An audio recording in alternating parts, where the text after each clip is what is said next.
La ponctuation, ce qu'il faut retenir.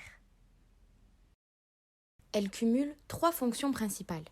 L'indication de fait oral, la subordination entre différents éléments du discours et l'apport de sens et de liens logiques entre les éléments du discours. C'est un outil essentiel à la communication écrite pour comprendre un texte. Maintenant, passons aux espaces et points de suspension. Dans le contexte d'un traitement sur ordinateur, les espaces sont dits sécables, pouvant être séparés en fin de ligne, insécables, ne pouvant pas être séparés en fin de ligne, et semblants, autrement dit, sans espace. Les points de suspension, comment ça marche ? Premièrement, en fin de mot et à l'intérieur d'un texte, ils sont collés au dernier signe et suivis d'un espace. Deuxièmement, en introduction à un début de phrase, ils sont séparés du signe qui suit par un espace.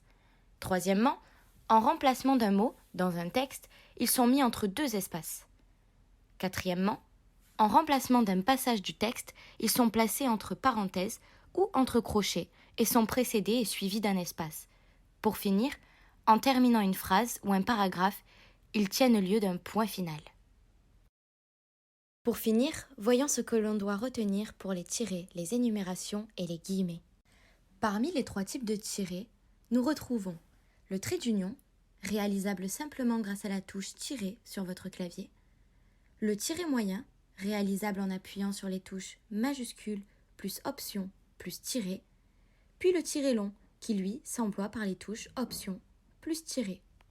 Le tiret court s'utilise uniquement pour le trait d'union, ou comme marque de césure dans un mot. Le tiret moyen s'utilise dans les énumérations.